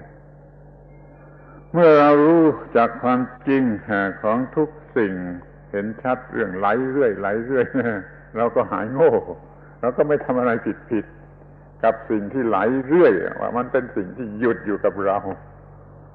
ไม่ทำกับสิ่งเหล่านั้นอย่างว่าสิ่งเป็นสิ่งที่มันจะหยุดอยู่กับเราเราก็ปฏิบัติถูกต่อสิ่งทั้งปวงนี่เป็นข้อแรกที่สุดว่าเห็นความเปลี่ยนแปลงของสิ่งทั้งปวงที่จะดีจะเรียกว่าดีก็ตามชั่วก็ตามสุขก็ตามทุกข์ก็ตามอะไรก็ตามบุญก็บาปก็ตามสุขก็บาปก็ตามมันไหลเรื่อยแล้วเราก็จะไม่จับฉวยยึดมั่นสิ่งใดที่มันไหลเรื่อยนี่ประโยชน์นี่ทำให้จิตเป็นอิสระไม่ตกไปเป็นทาส ของความยึดมั่นถือมั่นในสิ่งนั้นสิ่งนี้นี่เป็นข้อแรก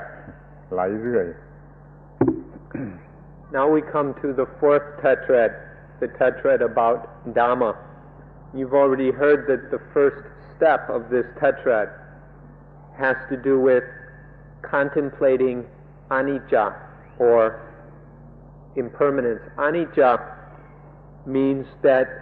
it's the constant flux, the perpetual flowing of things. Everything is flowing. This is something that has been taught in a number of places. It's not particular to Buddhism. Even Heraclitus, a Greek philosopher, about the Buddha's time, was teaching what is known as Pantata Re, which means all flows, or everything flows. Just ceaseless flow, continual flux, just constant change. This is the meaning of anicca, or impermanence.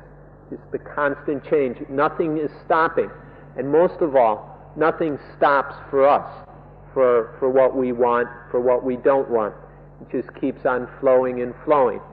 And in nothing stops. So in this third step, or this first step of the fourth tetrad, it's to learn how to practice, how to behave towards all these things that are constantly flowing. Instead of to want them to do this or that, we learned how to practice towards them so that we can accept that constant and ceaseless change, instead of wanting them to stop and be this or that for us. And so this is the first step of this tetrad, practicing, contemplating about anicca. ดูให้เห็นชัดว่าไอ้ที่เราเรียกว่าเป็น positive ก็ไหลเรื่อย negative ก็ไหลเรื่อยแล้วมันจะต่างกันที่ตรงไหนเมื่อเป็นอย่างนี้เราก็ไม่ไปหลงรัก positive หรือไม่ไปหลงเกลียด negative เราก็อยู่ตรงกลางแล้วก็เป็นอิสระได้ดังนั้นจึงไม่มี positive และ negative เนี่ยแก่ผู้ที่เห็นอนิจจังเราก็ไม่หลง positivism ก็เราไม่กลัวกับ negativism ไม่มีปัญหาอะไรเหลืออยู่เลยเพราะการเห็นอนิจจัง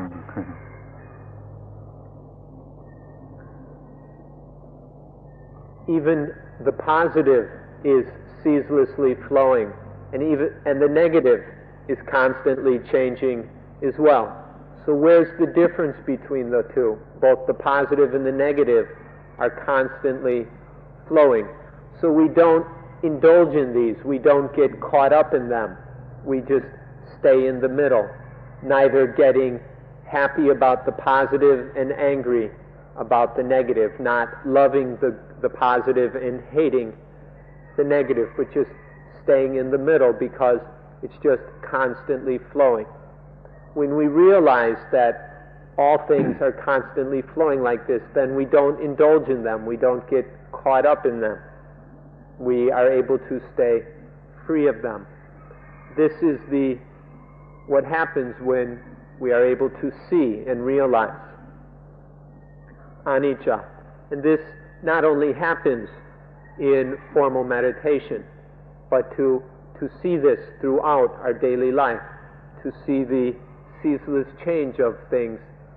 throughout our daily life so that we no longer get lost in the positives and negatives that go flowing by in normal life.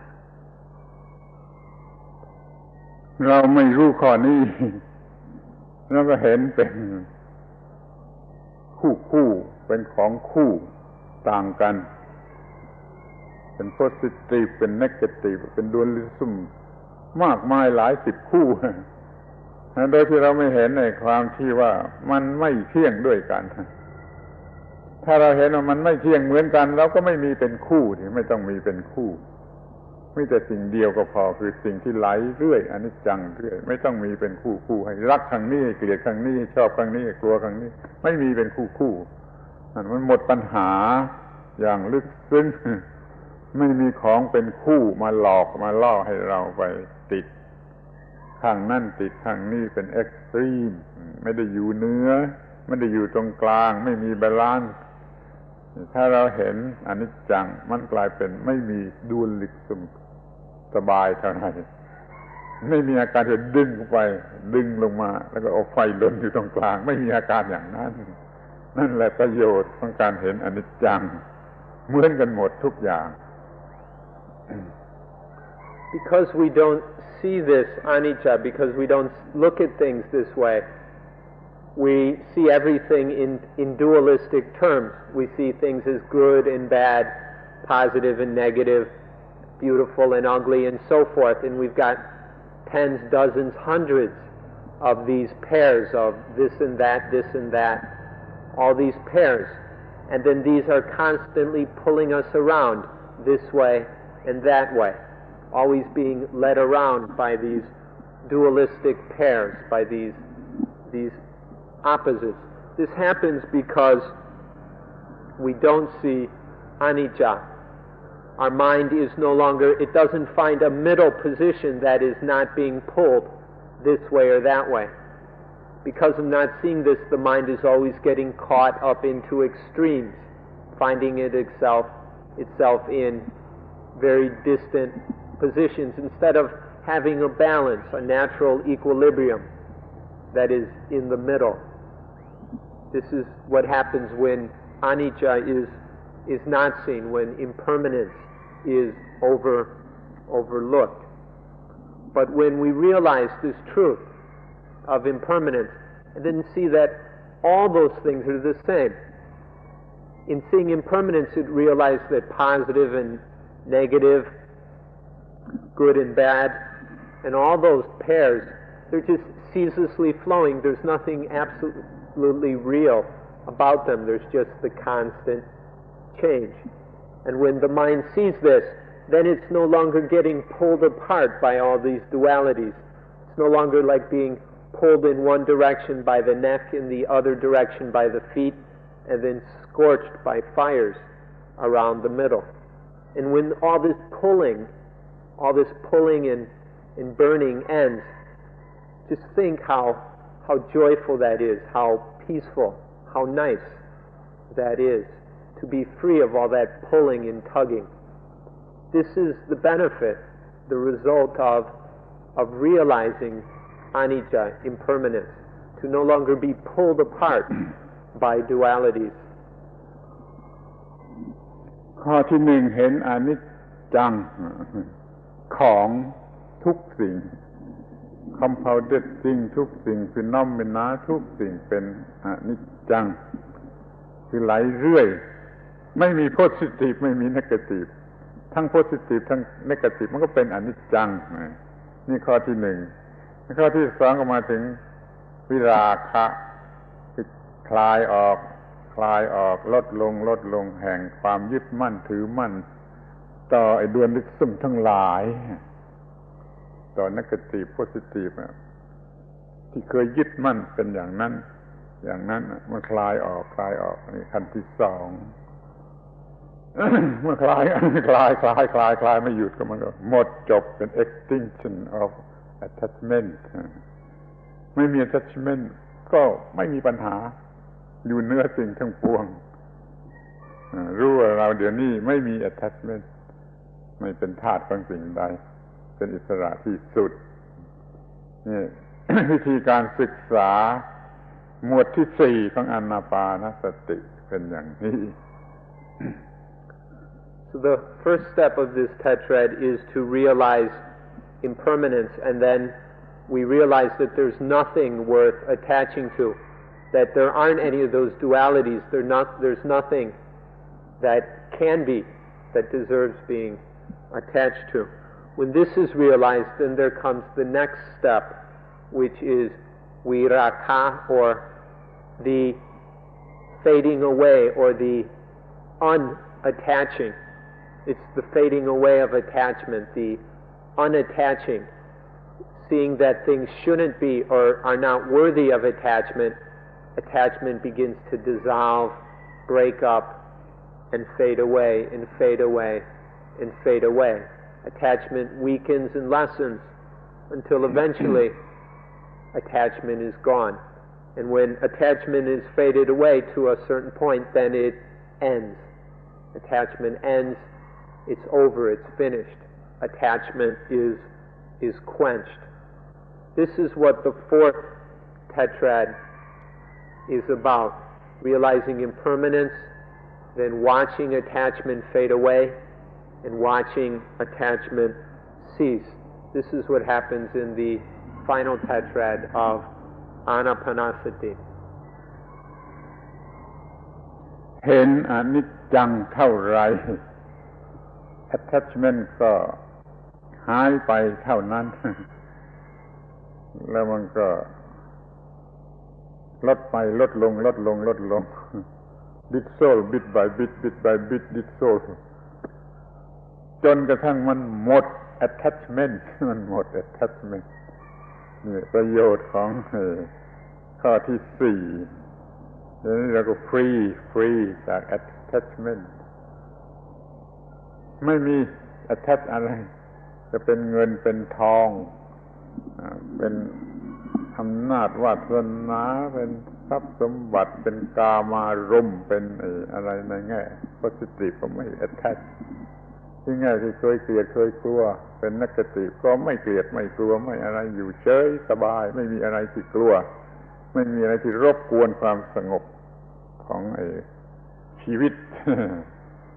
จบเรื่องตรงที่ว่า non attachment ประโยชน์สูงสุดของข้อที่สี่ที่จะต้องมีอยู่ในชีวิตประจำวันคือมีชีวิตที่ไม่มี attachment ในตลอดวันสบายดี So this begins with realizing the impermanence of all conditioned things, seeing that all phenomena are ceaselessly flowing. When this anicca, to the degree that anicca is seen, to that degree attachment disappears. To see impermanence more and more, then attachment disappears more and more. Realizing that ceaseless flow, seeing that all those things we thought were dualisms, we were giving pluses and minuses to all those things, seeing the constant change, we stop giving them the pluses and minuses, and attachment fades away, it dissolves bit by bit, it breaks up bit by bit, it fades away, and eventually ends. And then there is non-attachment. This is the highest benefit, the furthest result of the practice of mindfulness of breathing as well as anything. This is the highest possible benefit a human being can get from anything, is non-attachment. No longer attaching to anything. No longer seeing things as positive and then wanting them, desiring them, loving them, getting lost in them, or seeing things as negative and being afraid of them or worried about them or hating, not liking them. All that plus and minus and all those defilements disappear because there is non-attachment. This is the highest thing a human being can achieve or get.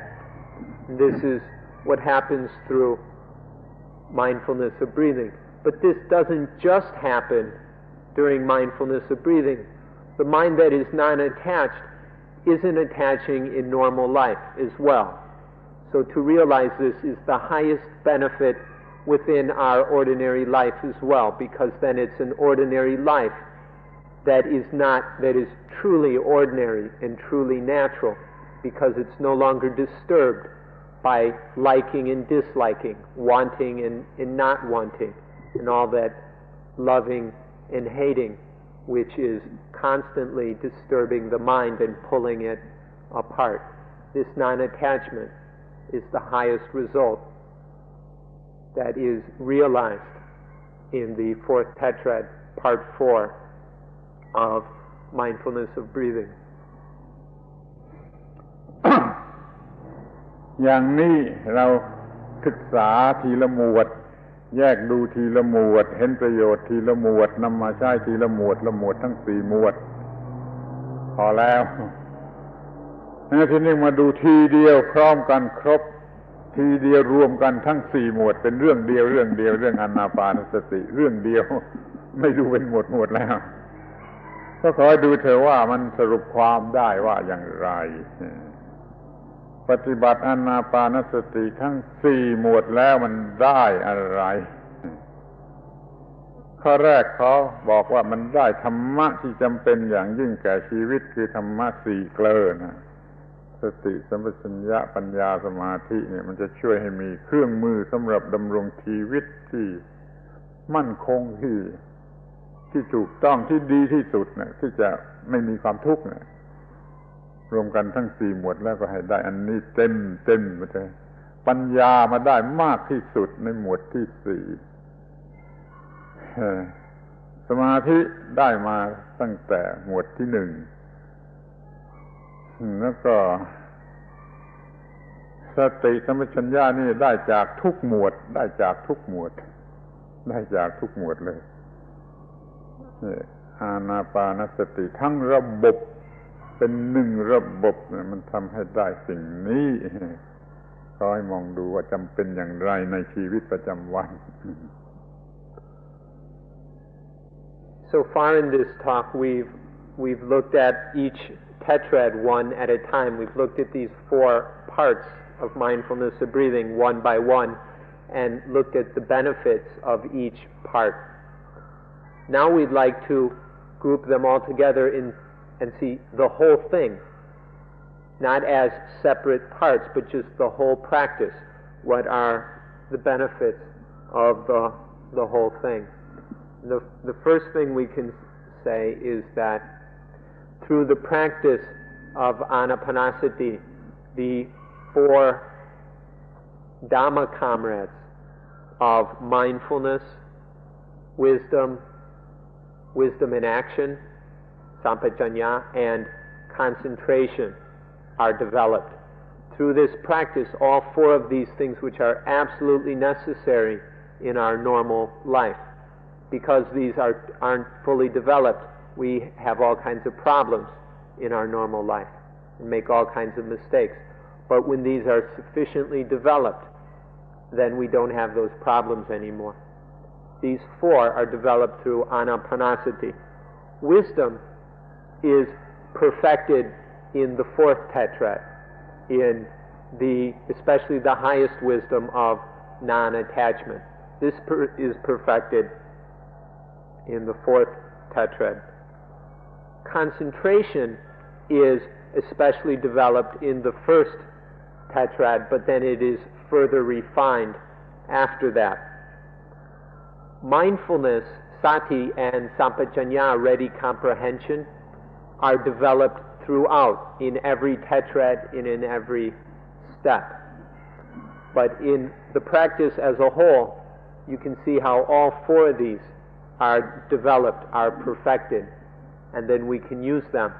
in whatever we're doing, whether a formal meditation practice or just the meditation of daily life. Please think about this and understand carefully and clearly these benefits. Then you will have a sufficient appreciation for this practice. เดี๋ยวนี้วิถีทางแห่งชีวิต way of life สมบูรณ์แจ่มแจ้งชัดเจนเปิดเผยแก่เราทั้งทางกายทั้งทางจิตทั้งทางวิญญาณ spiritualism ทั้ง3ทางทางกายทางจิตทางวิญญาณครบถ้วนหลังจากประสบความสำเร็จในอานาปานสติทั้ง4ขั้นนี่ข้อหนึ่ง Next, the way of life is absolutely clear, bright, apparent, and obvious. The way of life, both physically, mentally, and spiritually. These 3 aspects of the way or the technique, the way of life or the technique of living, the art of living. This is completely open, obvious, and clear. This is the second benefit of the whole practice. ก็จะมีการกระทำการงานในทางโลกนี่ก็ดีในทางธรรมในทางศาสนาก็ดี มันก็ดีทั้งสองอย่างนี่เพราะว่ามีความรู้ครบถ้วนเพียงพอในอานาปานสติทั้งสี่หมวดงานทางโลกอย่างชาวบ้านทั่วไปก็ดีงานทางธรรมทางศาสนาทางสูงขึ้นไปก็ดีนี่มันก็จะหมดปัญหาแล้วสำหรับคนเรา All our work will be done correctly. Our worldly work, the work of earning a living, taking care of our possessions, our house, whatever, all of this work will be done correctly and without any problems because of the things, the skills and qualities developed through mindfulness of breathing. And then, of course, the religious duty, our religious tasks or work is also done correctly and perfected and fulfilled through the skills and knowledge developed through mindfulness of breathing. In Anapanasati, all the knowledge that's necessary, all the skills and ability that is necessary to accomplish correctly both our worldly work and our religious or spiritual work, all that is developed sufficiently. And so there are no problems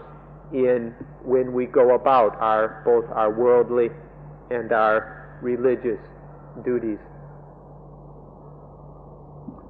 ที่จะพูดด้วยคำพูดอีกคำหนึ่งซึ่งท่านอาจจะจงนบ้างก็ได้ว่าชีวิตนี่จะมีการเดินทางที่ดี ถ้าท่านไม่ทราบมาแต่ก่อนว่าชีวิตนี้เป็นการเดินทางก็จะฟังไม่ถูกก็ได้ชีวิตนี้มีการเดินทางอยู่ตลอดเวลาก็คือ develop นั่นเอง development ของชีวิตนี่ขยับขึ้นไปขยับขึ้นไปขยับขึ้นไปนี่เป็นการเดินทางของ evolution development ของ evolution นี่เป็นการเดินทางของชีวิตสูงขึ้นชีวิตสูงขึ้นชีวิตสูงขึ้นจนไปถึงจุดหมายปลายทางถ้าเรามีอานาปานสติภาวนาครบทั้ง4อย่างแล้วการเดินทางของชีวิตจะดีที่สุดถูกต้องที่สุดรวดเร็วที่สุดจะถึงจุดสุดท้ายสูงสุดทันก่อนแต่ร่างกายตาย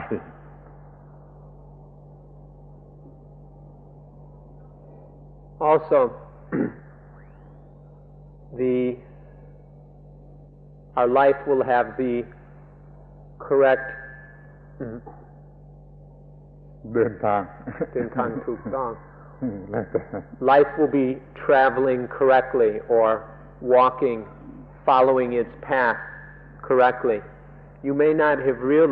realized this before, but life is following a path.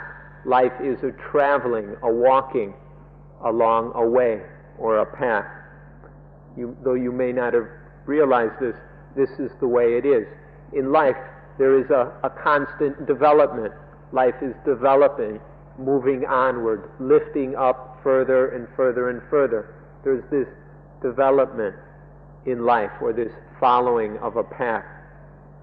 Or we can see it as an evolution of life. Life is constantly evolving. All that constant change can be an evolution towards the goal of life, the highest thing which man can achieve, women as well. This will be correct and proper through the fulfilling the four tetrads of mindfulness of breathing. If all four tetrads are practiced fully and correctly, then life will be following the right path, and it will follow the path correctly, successfully, and efficiently, so that the goal of life will be achieved before the body dies. This is very important. Through practicing the four tetrads correctly and perfecting them, then life will travel along, will follow its path to the goal of life and reach the goal of life before the body dies. ทีนี้ดีไปกว่านั้นก็ว่าในขณะที่เดินทางแล้วมีความสุขด้วยมีความสุขด้วยตลอดเวลาที่เดินทางถ้าปฏิบัติอย่างถูกต้องอยู่ในอานาปานสติทั้งชุดทั้งหมวดทั้งสี่หมวดนี้แล้วมีความสุขพร้อมกันไปกับที่ชีวิตเดินทางไปสู่จุดหมายปลายทางเราได้ชีวิตใหม่ที่แท้จริงตลอดเวลานี่พอแล้วไม่มีอะไรมากกว่านี้แล้วประโยชน์แต่การใช้ให้เป็นประโยชน์ในอานาปานสติขอยุติการบรรยายในวันนี้ขอบใจท่านที่เป็นผู้ฟังที่ดีตั้ง2 ชั่วโมงพอแล้ว Even better than that, while we're traveling along the way of life, while following the way of life, we're happy. It's not just following this way, but there's joyfulness in following the way of life. This is the result of correctly practicing the four tetrads of Anapanasati. Not only is there the correct walking in developing and evolving of life, but it's joyful. This is the best we can do. There's nothing better than this but to follow the way of life and enjoy it, to be happy in this, not need to look for happiness in anything else, but following the way of life in reaching the highest thing that a human being can achieve. This is the best there is. There's nothing better than that. And this is the ultimate benefit of Anapanasati, and it applies not only to formal practice but just to all of life. These benefits are realized while breathing in and out throughout the day. So this is the best we can do, and we'll enjoy it. And so, on this note, we'll end today's talk. And we'd also like you to thank you for being very, very good and patient listeners for this 2-hour talk. Thank you very much.